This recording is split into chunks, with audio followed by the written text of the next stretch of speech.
Welcome, everybody. Thank you so much for attending our first public meeting on the Colorado 119 Bikeway design. We're excited to have everybody here tonight, and we have an interpreter tonight as well, Marina Lagrave. She will be providing Spanish language translation. If you would like to select a language, a different language, please navigate to the bottom of your screen and look for the globe imagery. Click the globe and then select the language channel you would like to use. I'm going to pass it over to Jeff to explain that in Spanish. Y en español, este webinar va a estar en inglés y en español. Y si quieren escuchar en español, pueden mover su mouse hasta la parte de abajo. Hay un globo. En el globo dice interpretación. Y tiene que imprimir, empujar allá y puede ver que hay dos canales, hay inglés y español, y dice Spanish para español, pero IES, y puede hacer un clic allá para tener el canal en español. And now I'm going to hand it back to Tabor. Thank you so much, Jeff. So in terms of technology tonight, we will be taking your comments throughout the meeting tonight using the chat box function. So at any time, please write your comment or question into the chat box.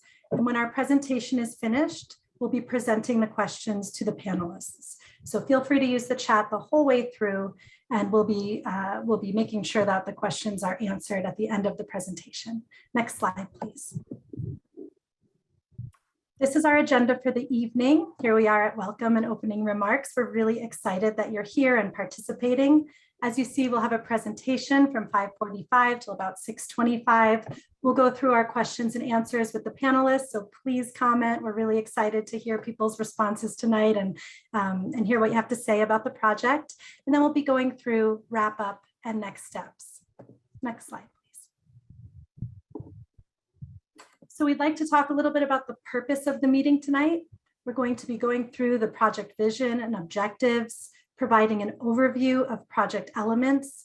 And the real purpose, though, is to hear what you're thinking about what we're presenting. So we want to really understand your perspectives, your questions, your comments, your interests, your needs. And then we'll be spending the majority of the last part of this, this discussion tonight responding to your questions and comments. Without further ado, I'd like to introduce Commissioner Marta Lochamin to welcome the group. Thank you. Buenas tardes. Good afternoon, good evening, everybody. Thank you for joining us. I want to give a special appreciation and shout out to Boulder County staff and the partners who are putting this really important beginning of our community engagement on this specific project of State Highway 119. We want to talk about Colorado 119, otherwise known as a diagonal highway, and just a reminder of how important this regional connection is between Boulder and Longmont and Boulder. The Colorado 119 corridor is one of our top priorities as a corridor for Boulder County, as well as a Northwest Mayors and Commissioners Coalition, which we work in partnership and support significant issues around our region together. Boulder County appreciates our longstanding partnerships with CDOT, with RTD and the cities of Longmont and Boulder, as well as with commuting solutions and DRCOG to work on this corridor together. This is a phenomenal effort by a whole lot of people and a lot of organizations, and just as importantly, with all of you who are participating this evening, who will be watching this webinar later and who are going to be sending input and giving commentary as we go through this process. The vision for the Colorado 119 corridor includes the integration of the public transit, roadway safety improvements, and the Colorado 119 commuter bikeway. Colorado 119 bikeway supports the county's goal for Vision Zero safety by adding a protected place for bicyclists and pedestrians to be separated from motorized traffic. The proposed bikeway is a key element of the Colorado 119 corridor vision, and we are thrilled to share our plans for the bikeway and hear your input, receive your input, listen to you, so that we can ensure the bikeway is serving the needs of all of us as residents, as commuters, and users of what will be the bikeway. We are committed as the county, as partners, as collaborators to focus on serving the community, and we want to continue hearing from all of you. Well, we've been planning for this project for several years. We're really now at the beginning of the design phase. And again, we're so thankful that you're participating in this process. There will be multiple opportunities for input and feedback. So if you're participating this evening and you know folks who are interested in this corridor on 119, please share this information and let them know. The county is seeking diverse voices for input and ongoing feedback. We need your help to guide this design process for 119. I am thrilled to be able to pass this mic now over to Kathleen Brackey, who is our Deputy Director of Community Planning and Permitting and Transportation Planning with Boulder County. Thank you all for participating. Great. Good evening. Thank you so much, Commissioner Locheman. I really appreciate your introduction and your participation with all of us tonight. It is a very exciting time. As you said, we've been working on the 119 corridor for a long time, but to be at this point, to be able to kick off the design phase for the Bikeway is just really, really exciting. And we're so thankful to have everyone's participation tonight and to provide their input all along the way with us. The 119 Bikeway is envisioned as a very unique bikeway, and that it's very important that it is safe, direct, accessible, equitable, and really lives into our sustainability goals for Boulder County and with all of the communities along the corridor and in our region. So we have a lot at stake at this project. It's very important, and we're excited to continue moving forward. The project is also very important, not only as the bikeway itself, but as a connection to local and regional transit along the corridor. For example, the Bolt transit service operated by RTD, as well as future transit that is envisioned along the corridor, including the State Highway 119 bus rapid transit and the future Northwest Rail. In addition, the Bikeway will provide very important neighborhood connections and business connections in all of the communities along the way. We're thankful for our agency partners that we're working with, all of our agency partners, Commuting Solutions, and again, with the public for coming with us and being part of this journey that we're on. And we look forward to continuing the input process along the way. So without further ado, I'll hand it over to Stacy Proctor to get us started with our presentation this evening. Thank you very much, and I appreciate everyone being here together. Thank you, Kathleen. Hi, everyone. I want to just extend my welcome to everyone for joining us as well. I really am excited to begin our public outreach on this exciting project. My name is Stacy Proctor, and I'm the Boulder County Project Manager for the design of the 119 Bikeway. We also have two other Boulder County Project team members tonight with us, Alexandra Phillips and Tanya Lubert. Next slide. As we've mentioned a few times, we are working very closely with our agency partners on this project, including CDOT, RTD, the City of Boulder, City of Longmont, and Commuting Solutions. So we have been working very closely with them, and we'll continue to work closely with them as we move forward in the design phase and hopefully into the construction phase as well. Adnana Murtik from CDOT will be speaking a little bit later, more specifically about the work that CDOT is doing and what they're looking at for the Diagonal Highway. Before we get into the details and turn it over to our consultant team, I wanted to give a little bit of background of kind of how we got to where we are today and where we're heading from here. So back in 2014, RTD completed a Northwest Area Mobility Study that really looked at all of the regional corridors within Boulder County and identified some strategies to improve mobility. And Colorado Highway 119 was one of the top priority corridors identified in that study, and was one of the top, and the Bikeway was identified as a solution within that. And then in 2018, RTD did another study called a Planning and Environmental Linkages Study. And that study really identified what we call the multimodal corridor vision for 119, and that included a separated bike facility. And so from that point in 2019, CDOT moved forward with a conceptual design for the Bikeway project.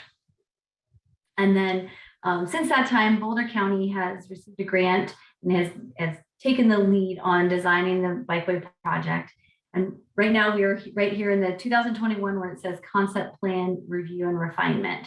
So we're going back and looking at that concept study that was completed, looking at the additional data that we have and what we've heard from the public, and refining that, reviewing it, making adjustments as we need before we move into the preliminary design and final design phases later this year and next year and the following year.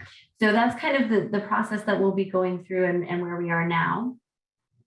As has been mentioned, this is a top high priority project for the county. So can you go back one slide? Yeah, it's a high priority project for the county. We're estimating that the construction cost right now is between $30 and $35 million. We don't currently have funding for construction, but we are actively pursuing funding opportunities and turning over every rock and stone that we can to find funding, and working with our partners to pursue options for partnering and implementing the project together in a way that will hopefully save time and money for the implementation of the project. So now I'm going to turn it back over to Jeff just to give the reminder about how to access the Spanish interpretation, and then we'll jump into the presentation. Thanks. Hi, everyone. I'm going to speak briefly in Spanish about the dual interpretation. Hola a todos y gracias por venir acá. Esta presentación es en inglés y en español. Si quieren escuchar en español, tienen que mover su mouse y ir por abajo. Hay un globo y a la derecha hay varias cosas abajo, y a la derecha hay un globo. Y hace un clic allá y puede ver que hay inglés y español. El español dice Spanish, pero hay ES y puede ir a ese, puede hacer un clic allá para entrar el canal en español. And now I'm going to turn it over to Carl to continue. Thank you. Thank you, Jeff. My name is Carl Buchholz, and I work for Muller Engineering Company. We are consulting with Boulder County on this project, and really excited to be working together on this project. We have a great consultant team and a great project team with the county and the local agencies and you, the public, as we're looking to design this project going forward. Just a reminder, if you haven't already noticed, there's a chat box to leave questions in, so please utilize the chat box for any questions you have. You've met Tabor Ward with CDR Associates. She started off the meeting, and Marina is doing the Spanish interpretation. And a couple other key people with our team are Karen Furr with Muller Engineering. She's leading the Bikeway design. Daniel Estes with CDR Associates is assisting Tabor with the public engagement. Scott Belonger with OTAC and Chris Vogelsang with OV Consulting are key Bikeway designers with our team. So I'm going to move on here and talk a little bit more about the schedule. Stacy previously presented the project background, so I wanted to tell you where we are in our project schedule. We started late spring with task one, data collection. We're mostly complete with that task. We are now mostly in the concept plan review phase, and I'll talk about that a little bit further. Next, we'll move into the preliminary design of the project, and then moving into final design, and through most of year 2022 and into 2023 is when we hope to start construction. Throughout that entire time frame, we have multiple ways for the public to be engaged in this process. We are right here at public meeting number 1 of 3 public meetings. And we'll be talking a little bit more. Tabor will be presenting about more opportunities to get engaged throughout the project. So this map here is just an overview map. On the lower left side is the city of Boulder, upper right is the city of Longmont. The red alignment here that's shown is the alignment that was an outcome of the 2019 concept study that Stacy previously mentioned. The dots represent proposed underpass locations along the corridor at both the Boulder end and the Longmont end as part of our concept design and review refinement process. We are looking at some alternative locations throughout the bikeway. It's really important that we make good connections into the cities of Boulder and Longmont and along the corridor. And so we're spending a little bit extra time looking at those connections, and I'll talk about those more in a few minutes. A well-designed bikeway really starts off with a great project vision, and Boulder County and the local agencies have really set a great foundation for this project. And Kathleen mentioned earlier, but kind of the fundamental design principles that we are using for this bikeway are safe, direct, accessible, and comfortable. And I'll talk about those in the next slide.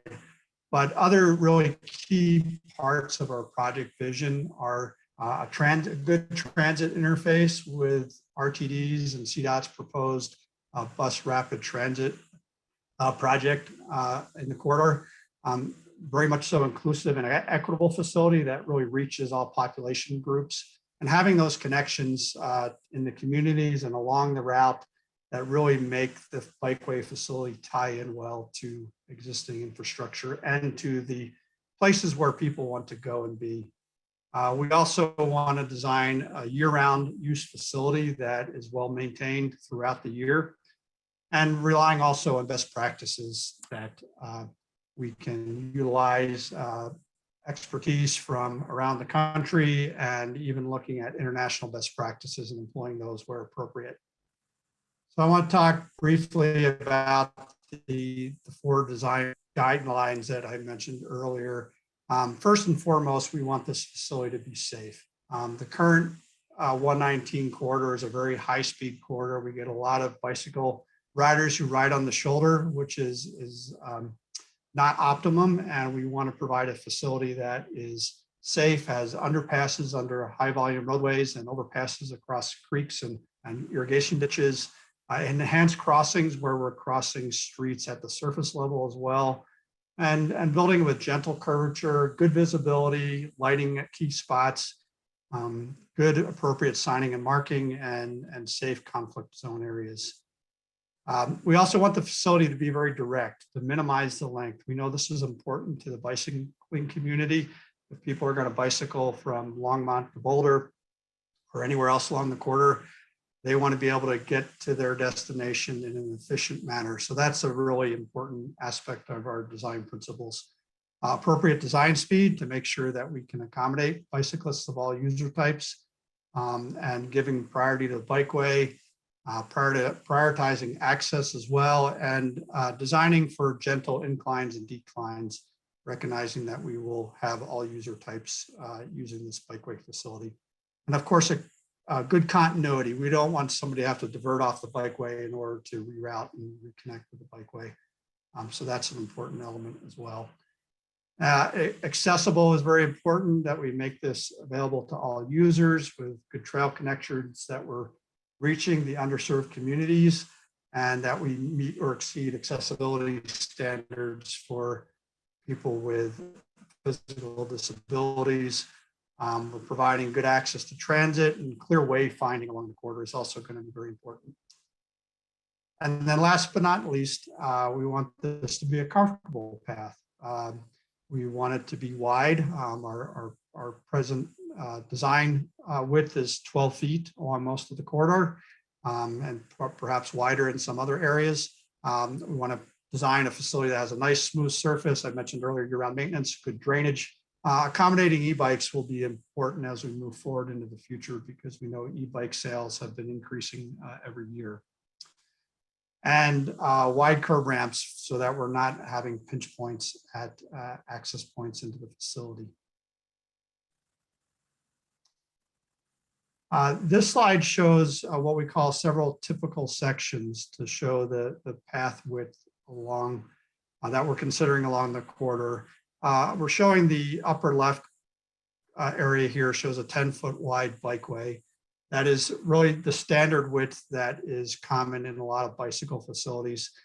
For this corridor, we're looking at designing a 12-foot wide bikeway, which is similar to what the US 36 bikeway is throughout most of its length. That provides a little bit more room, as I mentioned earlier, comfort for bicyclists to pass and navigate the bikeway. We do recognize we may have areas where we're in high activity areas around transit stations or in and around near cross streets, other high activity areas. In those areas, we're looking at designing a wider facility, perhaps 14 or 16 feet wide. These lower two options show a couple alternatives for doing that, and we want to get your input on this. So during the Q&A, there'll be opportunities for you to provide input, or you feel free to use the chat. And we're also going to be sending out a questionnaire a few days after this meeting to gather more input. So we're anxious to hear from you on this project. So with that, I am going to do somewhat of a fly through of the corridor to show you what our starting point essentially is for the concept design in the corridor. And I'm going to just zoom out here a little bit. And you'll see at the left side of my screen here is the, sorry, let me just move that over here a little bit. Left side of my screen is the city of Boulder and the Pleasant View Fields. On the upper right is the city of Longmont. We've got Boulder Reservoir in the middle here. And so as we come in closer to the corridor from the aerial view, you'll see this is the new diagonal crossing development here at near Independence and 47th Street. And it's not shown up to date here, but the development is complete and there is a path that comes in from the south side. I'm going to actually focus right now moving a little bit further north, and I'll come back to the section around Boulder in a few minutes. But our plan is to have the bikeway in the median. So as we approach J Road, here is the east-west road. We'll be in the median and we will cross over an irrigation ditch here and then go under J Road with a connection up to J Road on both sides. The green areas you see here are wetland areas that our environmental resources folks have identified. And then the red alignment is from the 2019 concept study. You'll see these purple lines through here are areas where during our concept review and improvements task, we have identified some areas where we want to alter the bikeway slightly to avoid trees, to avoid wetland areas, to navigate around ditches. So you'll see those in a few areas. But as we continue north of J Road in the median, we come up to 55th Street with what we call an at-grade crossing, or a crossing at the surface of the street. 55th Street is a very low volume road. And so we will have appropriate signs and markings here. We're looking at a couple different options. As you can see, there's quite a few trees along the west side of 55th Street. So we would need to clear out some trees to improve the visibility for bicyclists approaching. A second option we're looking at is moving the path closer to southbound 119 to improve visibility, but we're also being cognizant of any turning conflicts with traffic there. So this is still in our study phase, and we'll be coming up with a recommendation to Boulder County in the coming weeks for that. So going further to the northeast, we continue in the median. As I mentioned before, we want this path to be very direct. We're not interested in putting in curvature in the bike path just for the sake of adding curvature. We wanted to get you from point A to point point A to point B in a very efficient manner. Continuing to the northeast, we come up to 63rd Street. And 63rd Street is a very popular bicycling route, as I'm sure a lot of you are aware, but it's also a planned future RTD bus rapid transit station along the corridor with a park and ride here. And so our plan is to bring the bikeway underneath 63rd Street and then bring it up past the station and continue on. We'll have a connection at a minimum on one side of 63rd Street. If we can fit it in, we'll put a connection on the other side of 63rd Street. But we need to allow for room for buses to access the station. This graphic does not show the proposed bus lanes that would be built as part of this. So this is going to be a really key area for us to focus on in our design. We want to make sure we do this right and do it safe and do it efficiently. As we continue east of 63rd Street, we continue in the median. We come up to the Reservoir Trail connection, and we will provide an overpass next to the highway through here, and then we'll provide a connection down to the Reservoir Trail through here, because that's a key connection point. And then as we proceed further north, you can see the buildings here. This is IBM, the top of your screen. In the 2019 concept study, we had at that point planned to take the bikeway underneath the southbound lanes of Highway 119 because the median ends just to the north of here. And we plan to have a at-grade crossing of IBM Drive. However, since that time, CDOT has moved forward with their safety and mobility study, which Nana will talk about in a few minutes. And the current plan is to widen 119, I should say, not necessarily widen, but separate this northbound and southbound lanes of 119 to have a continuous median through the State Highway 52 intersection. So with that plan, that we are now looking at continuing the bikeway straight through and then underneath Highway 52 with an underpass. RTD and CDOT are planning to have a bus rapid transit station here as well with a bus stop. So we would make sure we would provide connections to that. And then we would continue in the median further to the northeast and with an at-grade crossing of Marnock Road here with appropriate signs and markings. And then next we come up to Niwot Road. And similar to 63rd Street, Niwot Road has a proposed park and ride for the bus rapid transit BRT station. And so we'll have an underpass going under Niwot Road with a connection up to Niwot Road. And again, if we can make it happen on both sides, we will. And then we'll navigate through the station area, perhaps with some widened bikeway area, because we know there will be pedestrian activity in that area as well. And then continuing north and east from Niwot Road, we continue in the median, and we have a couple surface crossings of Oxford Road and 83rd Street, again with appropriate signs and markings.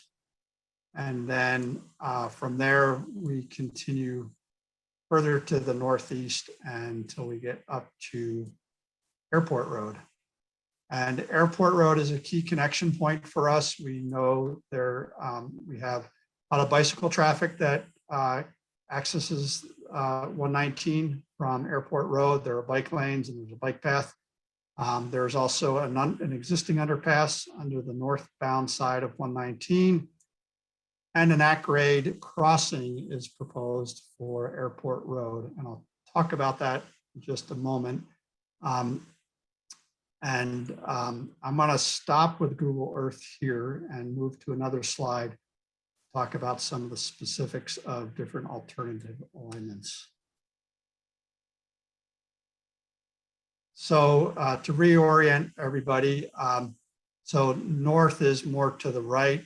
This is Hover Street, if you can see my cursor, and the 119 highway comes through here. You may be familiar with the Hover Street 119 intersection.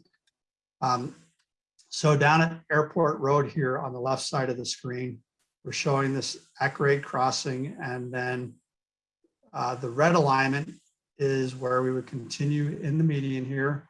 We'd have a bridge over Left-Hand Creek, a crossing of Fordham Street, and then we would continue up along the median towards the west side with an undercrossing under southbound 119, and then connecting into Longmont's bicycle facility system just east of Dry Creek Road here. So that's what was proposed in the concept design. And we are very much looking at that, continuing that option, but we also are looking at a couple other options at this point, which we're really interested in getting your input on.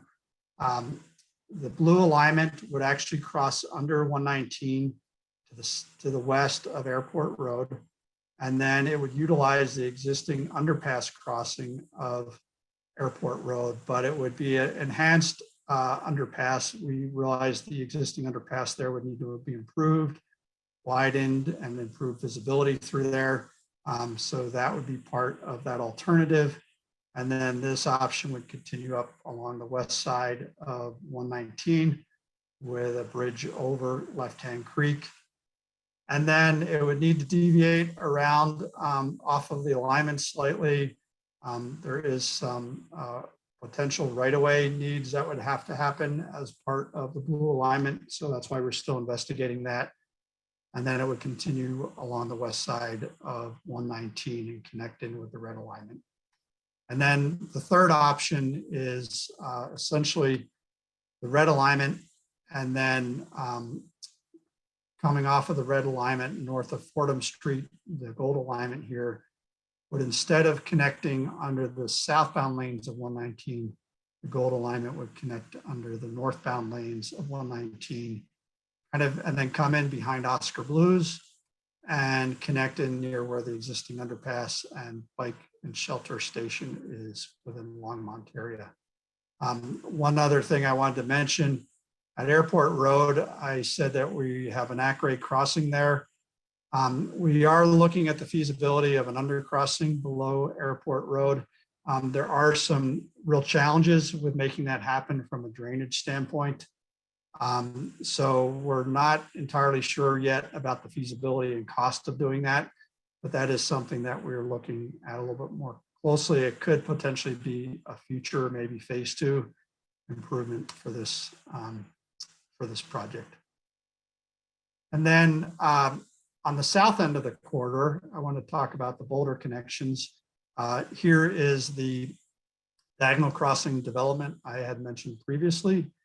And here is Foothills Parkway, and then 119, which becomes Iris Avenue in Boulder, and then the 119 diagonal corridor here. So again, the red alignment is our 29 concept study coming from J Road. It would pass under 119 and go along the west side with a bridge over 4 Mile Creek and a connection to the 4 Mile Creek trail system.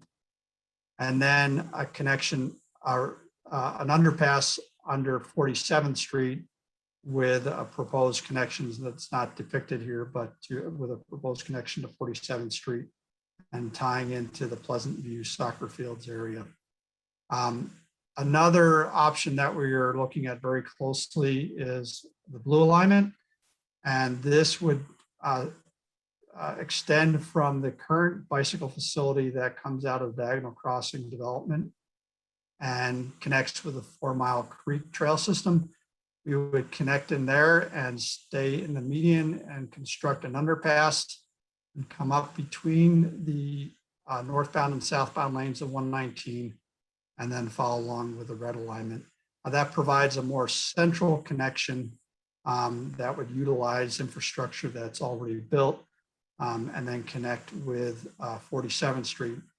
The city of Boulder has, in their longer range, in their low stress bicycle plan has a proposed protected bike lane and multi-use multi-use path proposed for 47th Street. We don't know the timing of that, but we want to make sure we make the right connections. So when that does happen, we are thinking about, or we've made the right connections to connect to those future facilities.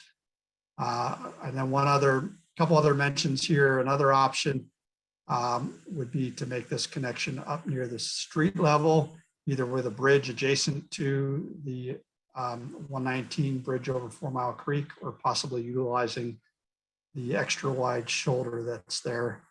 And then I just did want to mention Boulder County has a project that is pending that will build an underpass underneath the railroad, the BNSF railroad here, and connect to the Cottonwood Trail system, which will be a critical link as well.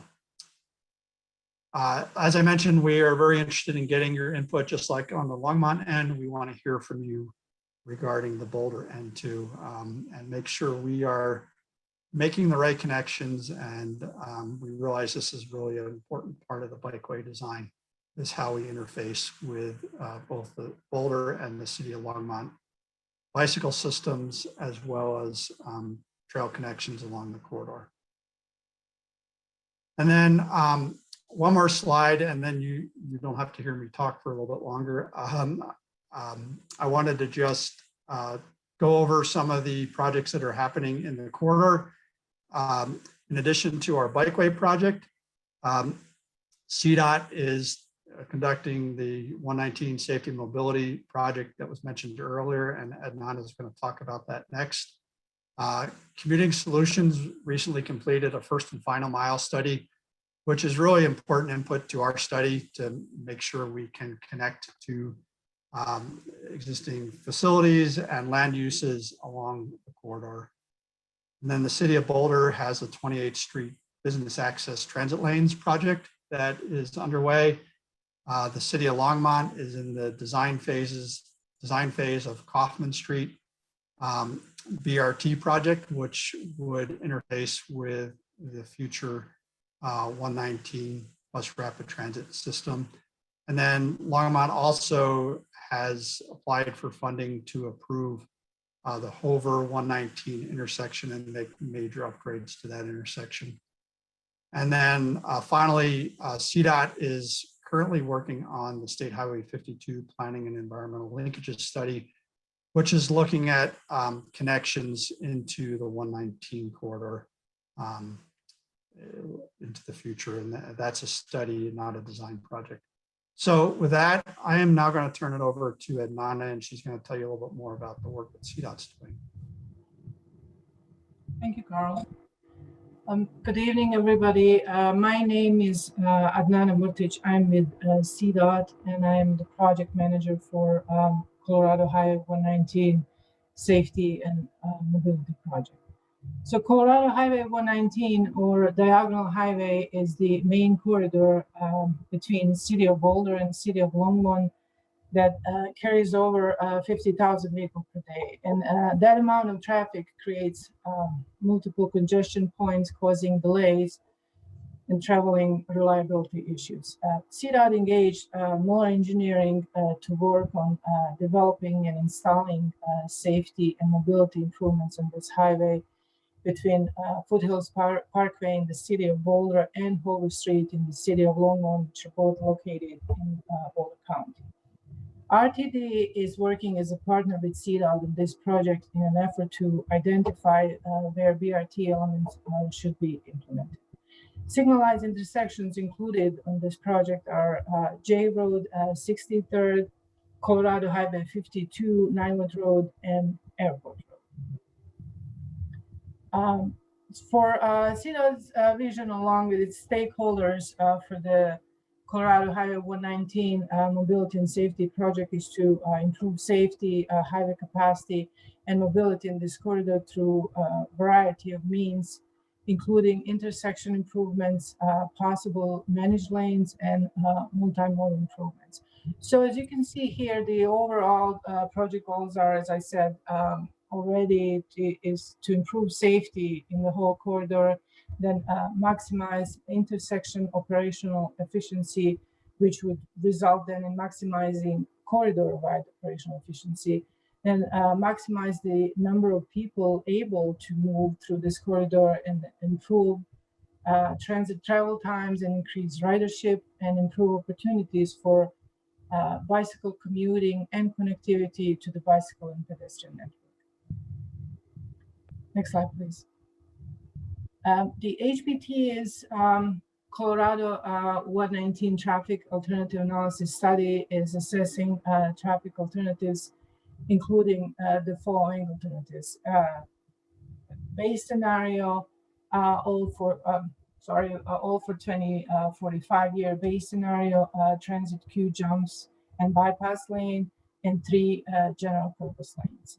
Also 2045, 3 alternatives for tolled express lanes, and which are add-a lane, general purpose lane conversion, and add-a lane with grade separately crossings. So 2 important milestones for this study are one happened already back in May of this year for Colorado 119 and Colorado 52 intersection, and we based on analysis study results, the recommendation was to have a split intersection, and I think Carl already mentioned that, with 2 lanes on Colorado Highway 119. And in October of this year, we are expecting this study to be completed with final results for the whole corridor. Next slide, please. So this slide shows the schedule for the mobility project, which we're trying to coordinate with the Bikeway team every step of the way. And our common goal here is really to as we call it, touch once approach, which means that we are working together to see what we can construct at the same time, pending funding availability. I already mentioned traffic analysis study, and then next element here is the public engagement, which is really planned throughout the duration of the whole project. And data collection is ongoing, currently working on getting the survey, environmental data, and subsurface utility engineering. When it comes to design for our project, at the moment, the 30% design, or how we call the FIR, is planned for the second quarter of 2022. And then next step is 90% or FOR planned for first quarter 2023, and planning and hoping to advertise for construction at the third quarter of 2023. So thank you so much for having me tonight, and handing off to you. Thank you. Hi there. Wanting to talk a little bit about our engagement process before we move into our question and answers.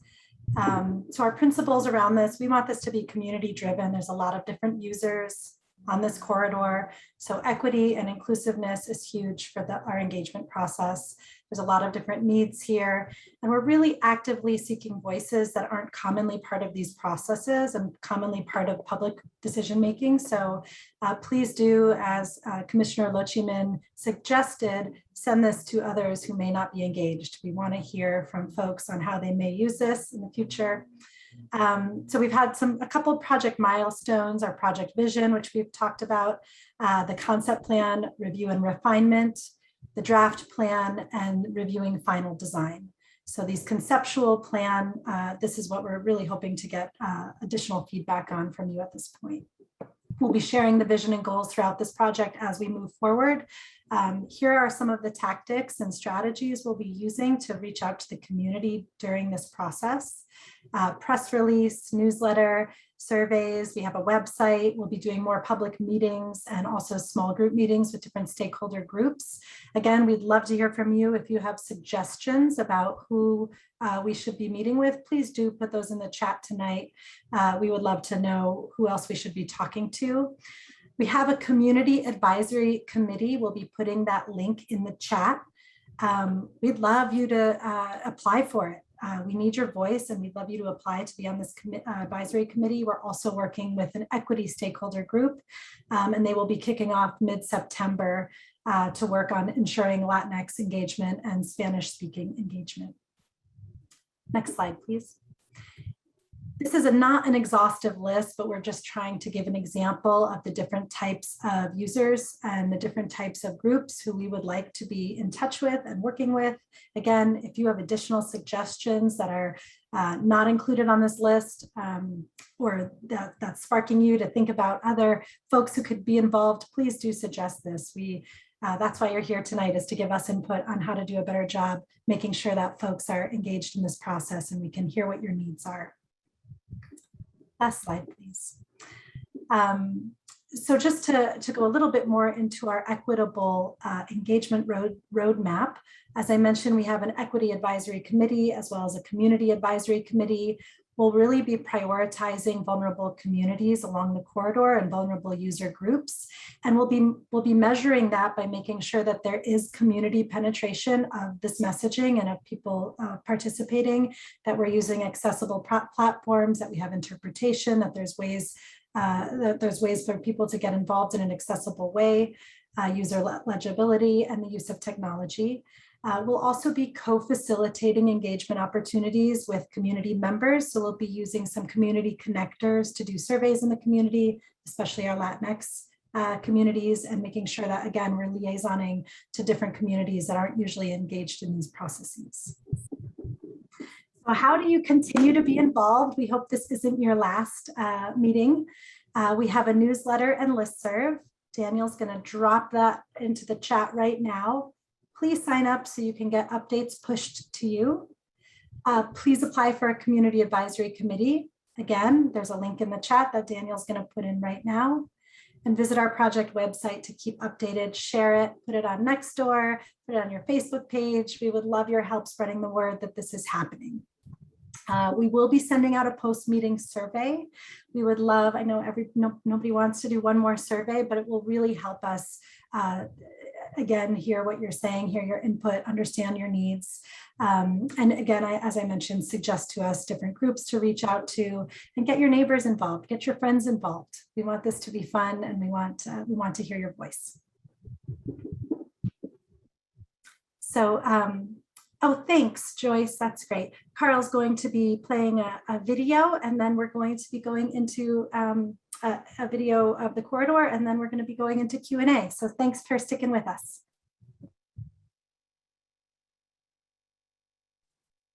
Okay, I'm going to start this video. There might be a slight lag between the audio and the video. My apologies. That's the case, but I think you'll still be able to get a good overview of the corridor from this video. State Highway 119, or the Diagonal Highway, is a vital connection between Longmont and Boulder. It is the second most traveled corridor in Boulder County, and it's only going to get busier. The communities and areas served by the highway are some of the fastest growing areas in the Front Range. The Diagonal is one of the most dangerous roadways in our county. There are far too many serious and fatal crashes. Action is needed to address the current and future congestion and safety problems. So Boulder County has teamed up with the community and local and regional partners to create the multimodal corridor vision for State Highway 119. This vision includes transit improvements, including commuter rail, commuter bikeway, and roadway improvements. It will take time to complete the entire vision, but we are making progress. The Highway 119 corridor improvements will optimize regional connectivity, safety and mobility between Boulder and Longmont and the communities beyond by providing people with travel choices, including bicycle, riding transit, and driving. The Colorado Department of Transportation is working on the design of safety and mobility improvements for the corridor, including design of the BRT transit elements, roadway, and intersection improvements. The plan for the 119 corridor is to develop a lot of different options. The 9-mile hard surface bikeway will be separated from vehicle traffic, making it safe for cyclists of all ages and all abilities. As electric bikes become more popular, more people will be able to travel between Longmont and Boulder by bike. The Bikeway will be built in the median of the diagonal highway and will make the connections to transit stops, regional trails, multi-use paths, and important destinations along the corridor. It will be a year-round path that will be plowed to remain open even during our snowiest months. The State Highway 119 multimodal corridor vision includes bus rapid transit service, which will provide high-frequency, reliable, and direct transit service from Boulder to Longmont. It will also be a link with other interregional transit routes to more destinations in the metro area and beyond. There are several roadway improvement measures that are being considered to expand travel options for commuters, which the BRT service will utilize. All of these measures aim at reducing transit travel time, improving trip reliability, and enhancing passengers' experience. In the future, the BRT service will connect with the Northwest Rail and Front Range passenger rail services. Making a trip on the diagonal faster and more enjoyable would be pointless if there were bottlenecks experienced after the journey. That's why the vision plan addresses some trouble spots near the first and last miles of the trip in Boulder and Longmont. Well, the City of Longmont is currently working on plans to do design work on Kaufman Street busway that will have dedicated transit lanes all the way from 1st Avenue to 9th Avenue in our downtown. This project on Kaufman Street will also provide better pedestrian access and pedestrian width for walking, as well as separated bike lanes. So despite all these improvements, automobile traffic will not be impacted at all by this project. The City of Boulder's 28th Street Improvements Project will add continuous business access transit lanes from Iris to Pearl. These lanes will make sure that our BRT service does not get bogged down in traffic. The project will also fill in missing links in the multi-use paths along both sides of 28 from Baseline to Iris in order to create a continuous north-south multi-use path facility. Improved mobility options and safety on State Highway 119 will ensure the transportation system continues to serve our community today and far into the future.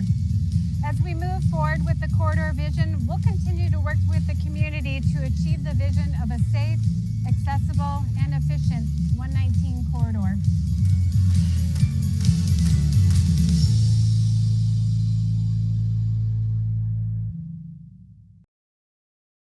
So we have so many questions that were coming in and so many comments. Thank you guys. Here we put out some issues to consider just in case we hadn't received so much, but we're going to jump right in and starting with questions that are really related to the Bikeway.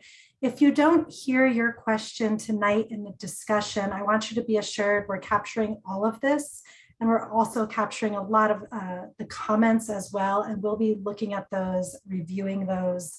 And again, please continue to reach out and think about this. So I'm just going to start right here. Kathleen Brackey, with a question for you on, I believe RTD just approved a research study to continue the research of the B-Line light rail, which would potentially include a portion from Longmont to Boulder.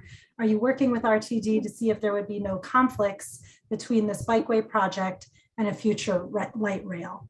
And I'm just going in the order that many of these were received. So we're going to start there, start at the top.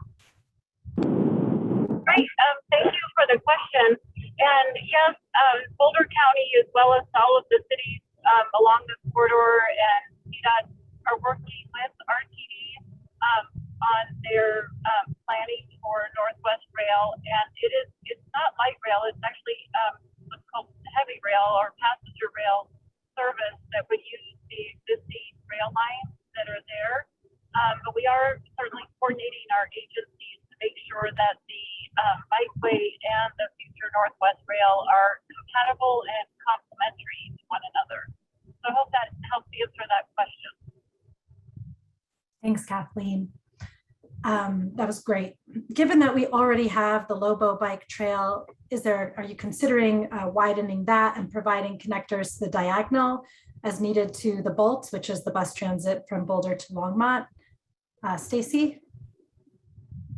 Yeah, thanks. Yeah, I can answer that question. So as you kind of heard in the presentation, what we're looking at for the bikeway, the goals of that are to be direct and able to use it year round and accessible to transit.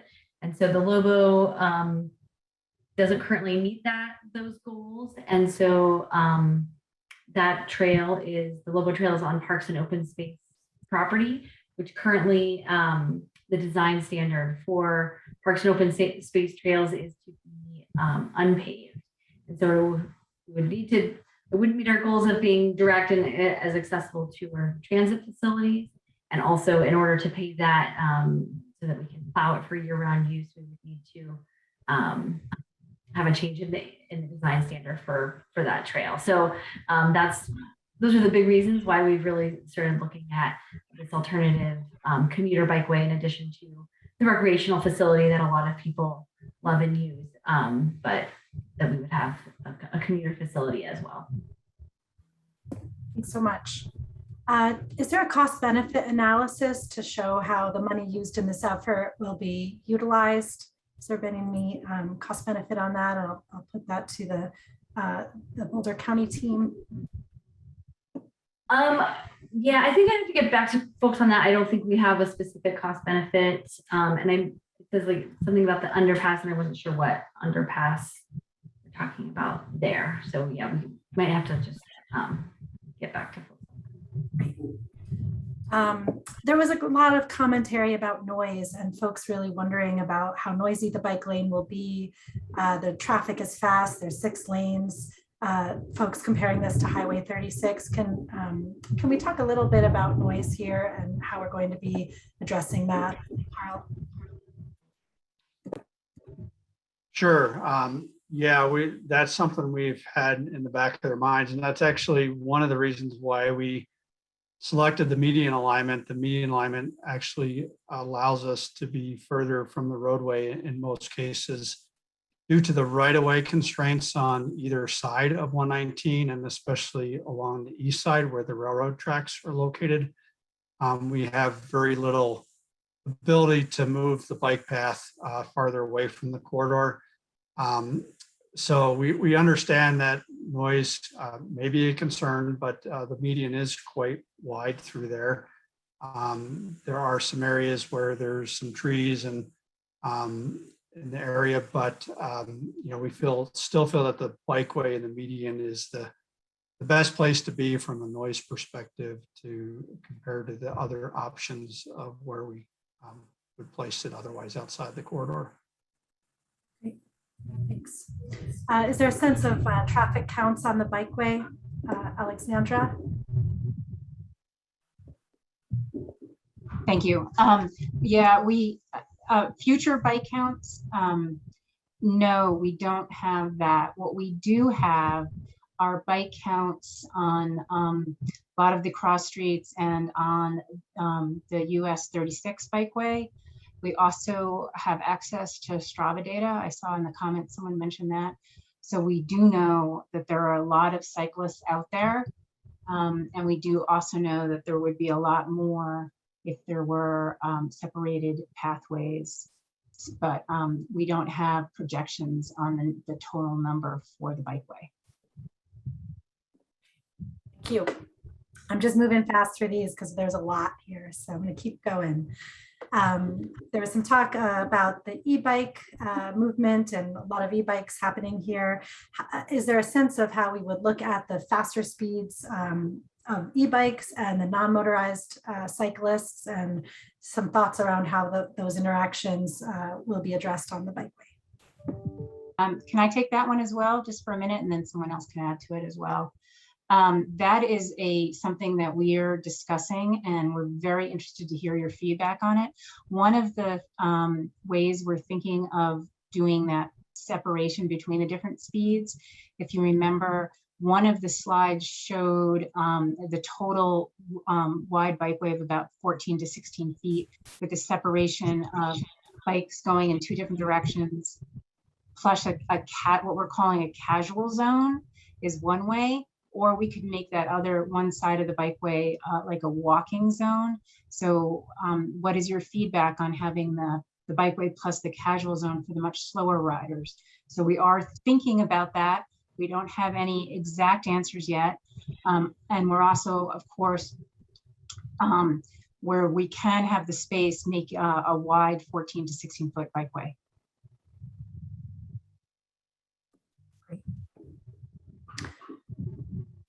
So questions generally, Carl, we're hoping you can do some general comments on how to address the surface material. Is it concrete? Generally, there's a couple design questions here. I'm going to put them all out there for you, but one being the surface material, how trees and shrubs might be integrated for noise and shade. How will intersections be protected and calmed? So I'll start with those three, and then I have a couple more from this. So the material, the trees and shrubs, and the intersections. Yeah, thank you, Tabor. So the surface of the bikeway will be a concrete bikeway throughout, and that's pretty consistent. Provides a nice smooth riding surface and is very durable from a maintenance standpoint. Regarding plantings of trees and shrubs, we would, like to do some of that. We are going to be cognizant of budget in the corridor and make sure, we're smart about being able to fund the bikeway and spend the money appropriately. But there may be some opportunities in some locations in those areas. But right now we had not budgeted for an extensive amount of trees and shrubs in the area. And then, sorry, Tabor, third one was? No problem. Just generally, there's a lot of questions coming out. About grade cross, yeah, the street crossings. Yeah. And some comments. Yeah. In those areas. No, that's a very good question. So something we've been looking at very closely. Of course, the higher volume roadways, as I mentioned in your presentation, we are having underpasses at those locations, but we do have a number of lower volume roadway crossings, and we've got a few different strategies for dealing with those. We have some locations that are just very low volume, say emergency turnaround locations, and those will have one set of treatments that will include signing and striping and advance notice to bicyclists approaching those locations. We then have kind of a second level of crossing that is a little bit higher traffic volume. In those locations, our plan is to, in addition to signing and striping for the motorist, would be to provide an activated crossing. One option is what we call a rapid rectangular flashing beacon that would flash for a bikeway crossing and flash to the motorists to tell them to yield. We plan to have very clear messaging to drivers that they need to yield to bicycles as the bicyclists are crossing. We want to give the right of way to bicyclists, but we also want to make sure that bicyclists approach safely and that they're warned that they are approaching a roadway crossing. Visibility is really key. We want to make sure that bicyclists can see cars and the cars can see bicyclists as well. And then minimizing turning conflicts is also a key. And that's why we are, in most cases, placing the bikeway more in the center of the median away from the intersections so that there are minimal conflict points and confusion with cars trying to enter the highway or crossing the highway, and also trying to determine whether or not there might be a bicycle approaching. So we feel the midpoint in the median in most cases is a safer crossing for bicyclists. And then a third option is we're looking at is perhaps putting in a median refuge island in the middle, in the roadway that crosses 119 where the bike lane would cross. That creates a slowing point and perhaps even maybe a raised crossing, but we need to work through some of the details of those options. So there are a number of things we're looking at.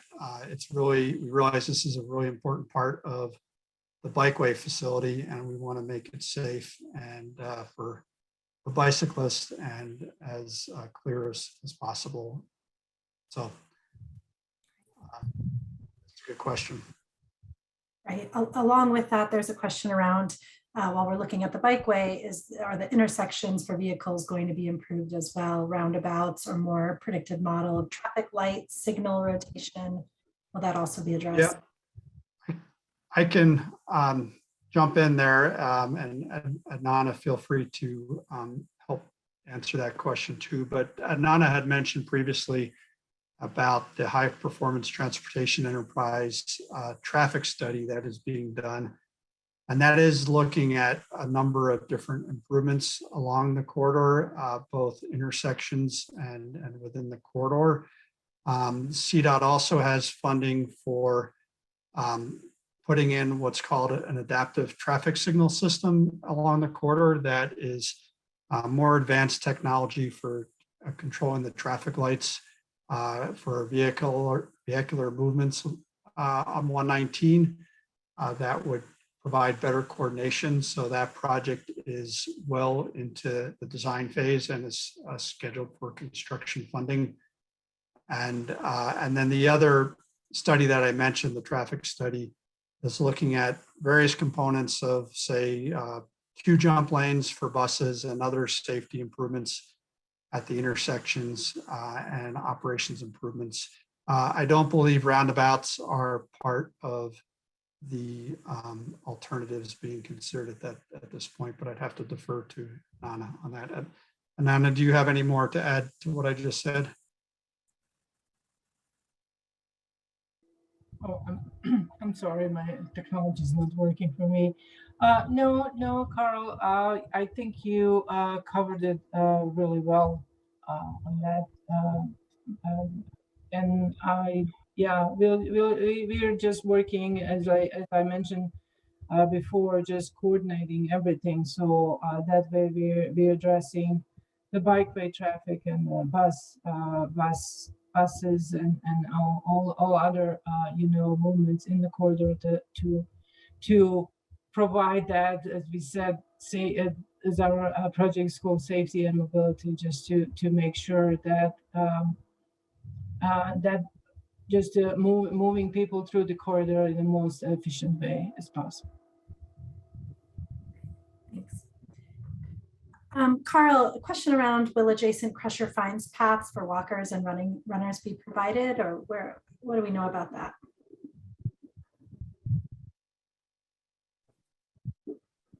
Yeah, so right now we're not thinking this corridor will have quite as much pedestrian usage outside of the station areas. That is something we've talked about, but we're leaning towards more of a paved path in a wider section throughout. But we are interested in hearing from the public and getting input and seeing if that is a feature that has a strong desire among the community. But right now we're looking at really just a paved path through the corridor. Thanks a lot. Is there a consideration of this path and how it might connect to US 36 trail to Denver? Well, I'll jump in here, and Alexander or Stacy, feel free to also jump in. But we do want to connect at the south end. I mentioned 47th Street, which provides key connections to Wonderland Creek Trail and Goose Creek Trail, and also Foothills Parkway. Foothills Parkway has a parallel bike path along there, and that would probably be the most direct connection.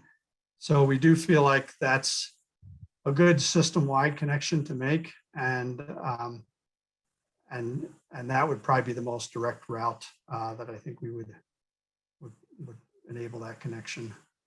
Great. Along similar lines, how will people connect from J Road, both west and south? Are there considerations there? Yeah, so from J Road, there are on-street bike lanes on J Road, and we will have a connection on both sides of J Road. that connect to the underpass. So as a bicyclist would be riding along J Road, either westbound or eastbound, they would be able to access the bike path without having to cross lanes. They could access it directly and then use the underpass to go whichever way if they want to go, the opposite direction. Thank you. Tanya, a question for you. With the increased focus and funding on the commuter facility, how will recreational Lobo necessarily how will that play into this in terms of planning and use of resources? Yeah, thank you. We are we're presently working on final design for the Lobo Trail J Road connection, and we are going to continue to close the gaps, if you will, in the Lobo Trail system. Nothing about the Bikeway is going to change what we're already working on in the Lobo Trail. Hopefully that answers the question. Yes, thank you. There's some questions here around traffic volumes along the crossing roads, in particularly 63rd Street as one of the busier, more stressful crossings in the corridor. And I know Airport was mentioned a few times as well. So how is the evaluation of traffic volumes being considered in this? Yeah, I can answer that. So it is a big consideration for us, and that's why at many of the roads, 63rd in particular, we're proposing an underpass, but we also know that the community needs to get to the Bikeway facility at some of those key points. So as part of the safety and mobility project that CDOT is doing and our work, we are going to be looking at ways to make sure we can provide safe crossings at those signalized intersections with minimal vehicular conflict to get bicyclists and pedestrians safely to the bike path if they're approaching from, say, the west or the east on J Road. Airport Road, we also recognize that's a busy roadway. That has, because of the configuration of that roadway and the fact that Airport Road doesn't continue to the south of 119, the volume of traffic and the turning conflicts at that intersection are lower than they would be at other signalized intersections. And we're looking at strategies of maybe having what we would call protected vehicular movements at the intersection. When I say protected, meaning that they can only turn when, say, they have a turn arrow, and thereby protecting the bicyclist movements as much as possible.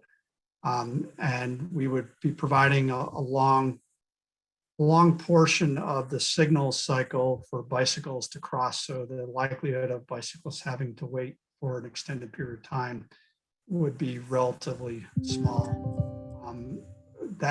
We realize more optimally, it would be great to have an underpass at Airport Road as well. We feel that we can build an at-grade crossing that is safe and efficient.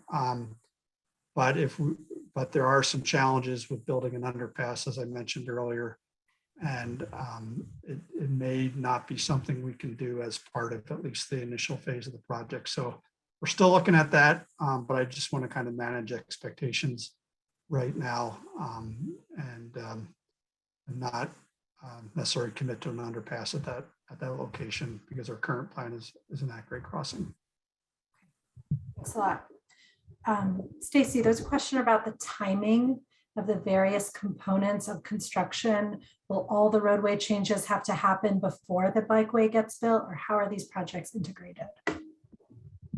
That's a great question. So we are trying to coordinate our efforts as much as possible, as we've mentioned, in terms of design and construction with RTD and CDOT. And so Adnana mentioned our touch once approach. So Our goal is that as we get funding for construction, we're going in and we're, CDOT's doing an intersection improvement where they're RTD's building the park and ride facility, that at that time we'll try and do whatever associated bikeway work at that location needs to be done. And then, so it might be kind of a phased approach, but our goal is to kind of construct everything at once so that much less expensive and a lower impact on the public as we're doing construction. But again, we don't currently have construction funding for the bikeway, so we have a lot of work to do between now and 2023 when we're hopefully going to be beginning construction. So we need to find the money and put together the funding to move forward. So we may end up doing this in phases. We may not, and it sort of depends on what the funding looks like. Great. Thanks a lot. This is a question, Carl, with underpasses or tunnels going under county roads, how much distance is needed to ramp down and then return to grade in order to maintain commuter speeds? Yeah, good question. So we typically follow Americans with Disabilities Act guidelines for the grade of the underpass, or if it were to be an overpass. And that generally sets the maximum grade at 5%. That might not mean a lot to a lot of people. That would be, I would say, a moderately steep crossing. An underpass is typically about 13 feet below the surface of a roadway. And so with a 5% grade, that's probably about 250 feet, roughly 200 to 250 feet, where the path would ramp down to get under the roadway and then ramp back up. So in terms of the speed bicyclists could take there, they might experience a little bit slower speeds on the uphill side. We are looking to try to make the entrance and exit from the underpasses fairly straight and try to avoid some sharp curves coming in and out so that people can kind of preserve their momentum a little bit. That's one of the design refinements that we're looking at. You may have seen some sharper curves in the concept bikeway that I was showing earlier in red. And so we are looking at making some of those refinements because we do understand that bicyclists want to kind of preserve their momentum as they're going up and down. And so that's one of the strategies we're looking at to try to make sure that happens as much as possible. Great. Similarly, how is flooded bike underpasses addressed along 119? Yeah, another really good question. And that's something actually we were just meeting on earlier today. Drainage is really critical in this corridor. The 119 corridor is very flat and sits in low land, and there's a lot of waterways that cross it. So that is a very key element of our design process, is to make sure that we can drain these facilities, these underpasses. Ideally, we are wanting to drain each with what we call gravity drainage, where the underpass naturally drains away to the existing stormwater ditches, stormwater conveyance. In some areas, we might have to rely on pumps to pump out the underpasses. That currently is done at the Reservoir Trail connection that I showed earlier that goes under 119. So it could be a combination of gravity drain systems or a pump system, but it is either way, it's very important to us that we drain them properly. Great. Thank you. I'm going to go through a couple more questions before we get to our next steps. And there's a question here about working with the rail and getting with BNSF rail and get crossing at the railroad to connect to Cottonwood Path. Is that on the radar? Yeah, I'll answer that one, Tabor. Yes, we are currently working to get with BNSF and the city of Boulder to get an underpass built at that location. It's a project that's been in the works for a while, but we've made some traction recently, so we're hopeful. Great. Just as a follow-up to that, Tanya, is this project going to take precedence over finishing Lobo Trail at 61st where it dead ends?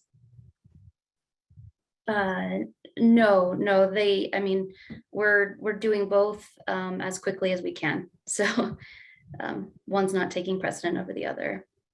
Great, thank you.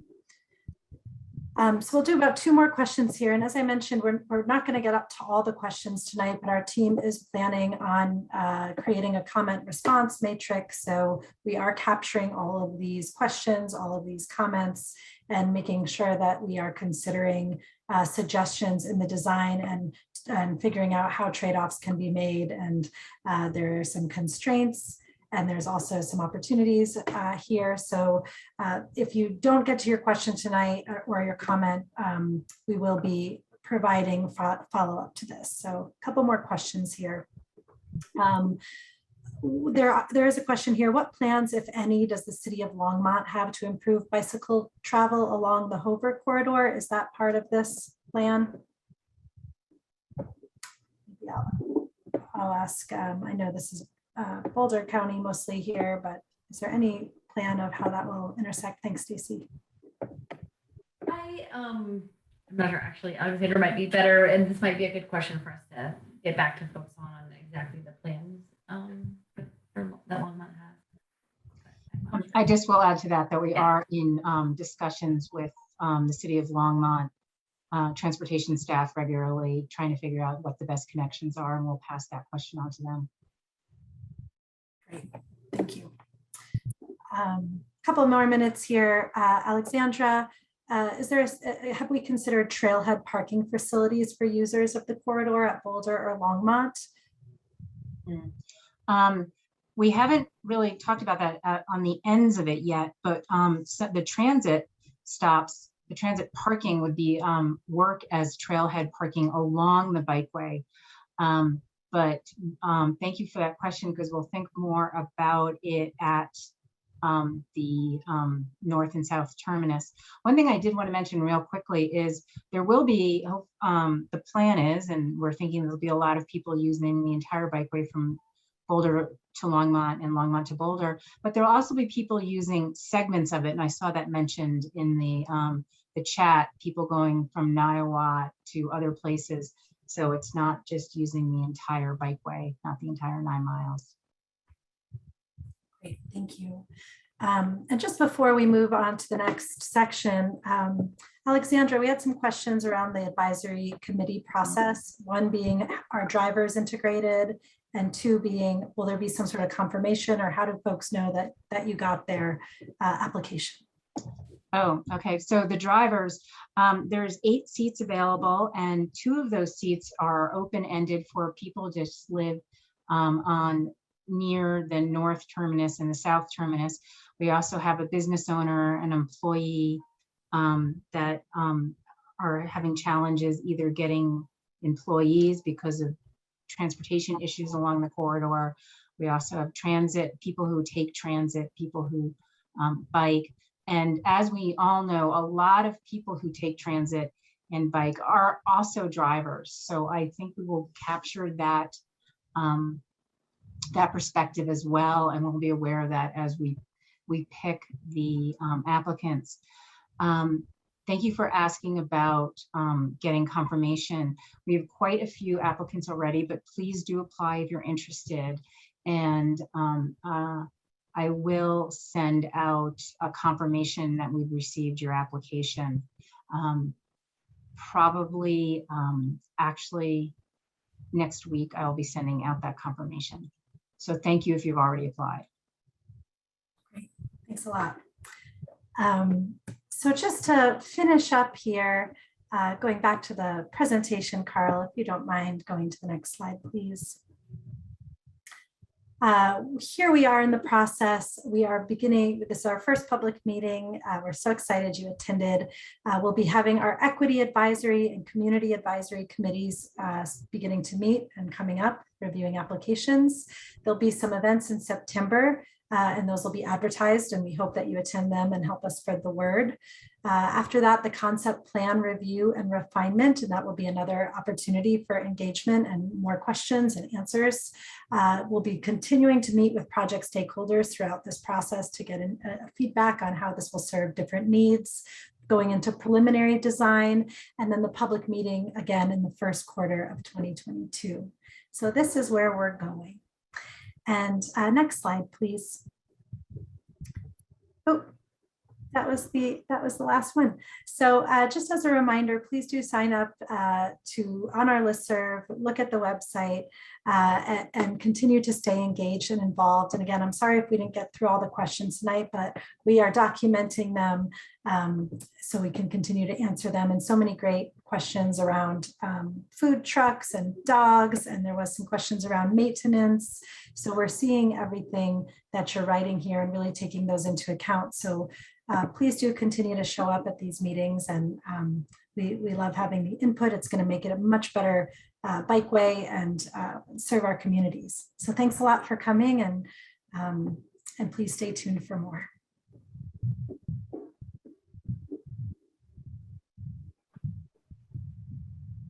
Okay, thank you, everybody. I am going to go ahead and end the webinar unless there's anything else. I think I'll go ahead. Okay, thanks, everybody. Have a wonderful evening. Thank you.